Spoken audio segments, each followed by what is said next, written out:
A video projector this small? Let's check it out. Checking out this. This is the FATORK Wi-Fi Smart Portable Movie Projector, and it's a pretty sweet little device. As you can see, it's really small. In fact, it's 4.1 inches tall by 2.8 inches on either dimension, and it weighs 14 ounces. So basically, this is like a can of soda, but entirely more functional and useful. So its native resolution is 480p, but it can accept a 1080p HD signal, and it has a DLP laser system, so it gives you actually much better image quality than you would expect from 480p. So it's really as if it's a 720 or something. But again, if you know all the specs, it is different to say native resolution versus what it can accept. It's also at a price range where you're not going to find a native 1080p. So those are your trade-offs there. It has 150 lumens, so it's bright enough to work in a dark space, but not so great in a bright, well-lit space. So I'm going to do a quick demo here in this relatively well-lit space, and then we're going to tromp down into the basement, and it's really dark down there, and then I'll give you a second demo, and you'll see in the dark, it does a much better job.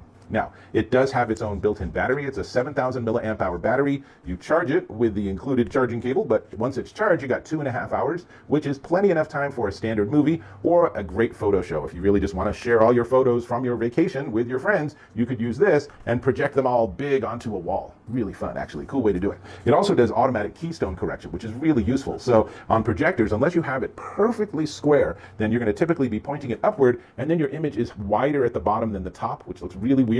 This can automatically correct itself so that it goes back to being a rectangular image. Very, very helpful. Now, it also works with Wi-Fi, so you can do 2.4 or 5 gigahertz Wi-Fi networks, but it's not an Android TV. It doesn't have built-in Netflix. It doesn't have built-in Disney Plus or anything like that. It is a projection system. You give it media, and it can actually display that media. So the Wi-Fi is so that you can use things like a smartphone, and you can use it wirelessly. So it supports iPhone and Android and DLNA devices, wired or wireless. But it has a ton of connectivity options because you can also drop in a USB drive and then just play the media directly off of that. Or what I really like is HDMI. It has an HDMI cable, it has an HDMI port, and so what I find works best by far is to just plug in a device and push out the HDMI to this and let this do the projection. So at that sense, it's sort of like having an external monitor. Really works great. Again, I'll show you that in the demo.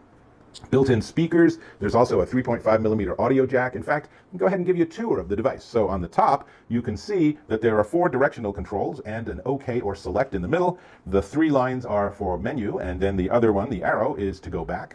The front is the actual laser projection system. The left side is the 3.5 millimeter AUX jack and the power button. The back features that USB-A or 2.0 plug and DC for power and HDMI for the HDMI input. And then on the right-hand side, very important, is the focus control. And it's a little tricky to use, but once you get it in focus, it stays in focus pretty darn well. And worth mentioning on the bottom is a 1/4 inch thread, so you can use it with tripods. In fact, you could mount it upside down on your ceiling, go into settings, tell it it's upside down, and it'll rotate the picture and you'll work great. But it also includes this cute little tripod. So that's actually what I'm going to use for our demo here.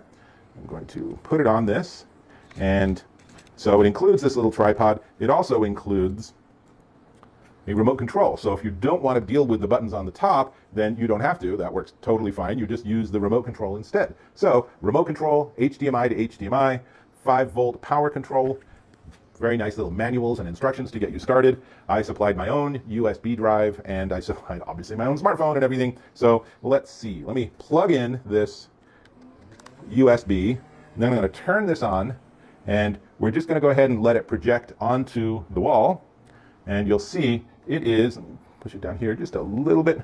It is a big, bright signal. And this is a pretty well-lit room. And now, if you look here, watch, that will turn blue. So it's scanning the USB drive to see what's going on. And now it's turned blue. So now I can select from the different media. So I can go to movie, and then on my USB, I have a movie, another one of my reviews. Complaining about battery. So let's let it actually load.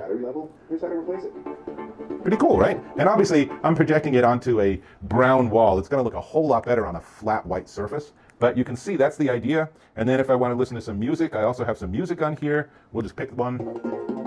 And this is also a good demo of the speaker. It actually sounds really good. So we'll go back. And then I can pick photos. Whoops, no, that was wrong.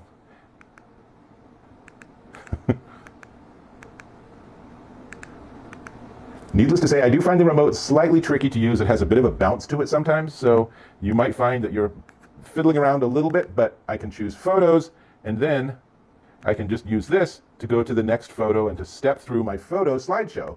And obviously, if these were from my vacation, I would have a little story about each one, and that would be cool. So that's all of that. Let's go back to home. And then on the left side, you can see we have setup and HDMI and screencast. So I'm going to go down to screencast and just do one more quick little demo, and then we'll get into a dark space and you'll see much better how this works. But screencast is actually about different ways you can connect wirelessly. So what I have here is I have iOS with cable, iOS wirelessly, Miracast, which basically lets you work with an Android device, Windows lets you work with a Windows device if it supports wireless, and DLNA is actually more of a sort of entertainment and AV system. So it really has wide support. So what I'm going to do is I'm going to go and, let's see, we need to go over here, and then I need to choose it, and then on my phone, when I go to screen mirroring, I now have the Rotocast, I guess that's what the official name of it is, but I have a Rotocast device, and if I choose that, then once it establishes its handshake, then hopefully, you never know what's going to happen with the demo, but come on, there we go. So now you can see that I'm looking at my phone, and it's also reminding me I probably need to fine-tune that focus just a bit. So let's see, where's that focus control? It's over here. There we go, so that's a bit better. And now with my phone mirroring wirelessly, I can do things like look at my photos. So here's some wallpapers we can just look at real quickly. Not super exciting, but again, I wanted to give you the demo to show you all the features this thing has. Now, I will tell you it's a little fussy on file types, it's a little fussy on wireless, so you might have to do it 2 or 3 times to get it to work just so. But once you do, this is super easy to work with. Now, let's go in the basement and let me show you another demo. I've set the whole thing up in my basement, so the actual video projector is on a stool, and it's just projecting onto the wall. As you can see, it is a big, crisp image. This is about the size of a 60-inch television right now, and I'm using the remote to be able to step between content and inputs. Now, you can see on the top that the battery is fully charged, so I should get about 2.5 hours out of this, and it's on my Wi-Fi network.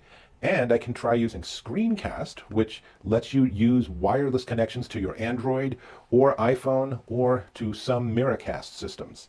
And you can also use HDMI, which is a wired connection, which is exactly what I'm going to do in a moment. And you can also go to setup. And I'm controlling all this with the remote control. And you can see there's a lot of different settings. And you can do things like say, well, let's check picture mode. And it's a little hard to see in the video, but it gives you the ability to adjust contrast and brightness and color, and you can choose between different settings. All right, so let's go ahead and leave this in normal mode. That looks good. I'm going to back up. And then we can go to brightness, and there's 2 different brightness settings. Oops. Let's go back to brightness. And you can see highlight, and then if I go to normal, it's not quite as bright. If I choose that, it goes a little bit dimmer. My guess is that probably does give you slightly better battery life, but I'd rather have it run out of battery slightly faster and have it look better. So with all that, let's go back to the home with the home button. And now I'm going to choose HDMI. And it's going to negotiate with my MacBook. And in a moment, it will actually get the signal from the MacBook. And now you're seeing this is the Netflix homepage on my Mac projected onto the wall.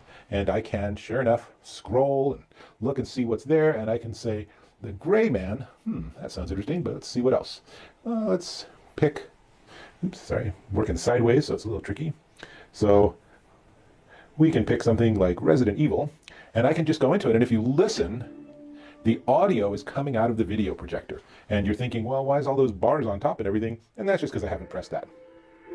So now we are ready, and we have a movie, and it's playing, and it looks terrific. Now, I don't have the right to play this movie, so unfortunately, you'll get to go to Netflix to watch it. But as you can see, it's really easy to work with. And on your Mac or PC, you can easily set this up as a second screen, or you can plug in anything that pushes out an HDMI signal, like a Blu-ray player, could work with this projector. So really pretty impressive how it works, and the screen picture is very crisp. This is on a non-white wall. This is a beige wall. On a white wall, it would look even crisper and even brighter. So let me jump back on camera.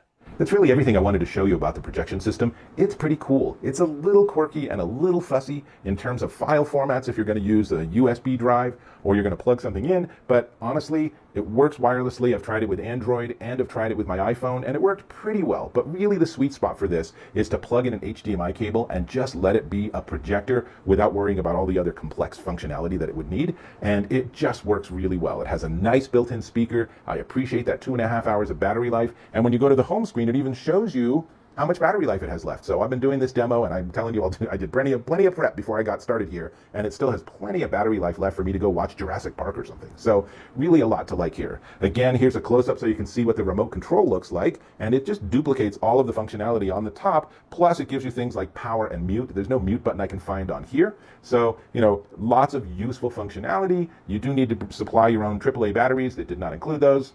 Not a really big deal unless you're like in a hotel and you open it up from the box and you're like, we can't use the remote. So know that in advance. Video supported. The formats include MPG, AVI, MP4, RMVB, and WMV. For audio, you're going to be using your basics, probably MP3. That's what I had for this demo. Already given you dimensions, so all we need to talk about is the price. But before we get to the price, I'm going to ask if you could subscribe to my channel. Click or tap on that red subscribe button, then turn on notifications, and we're connected. Fantastic. Thank you very much.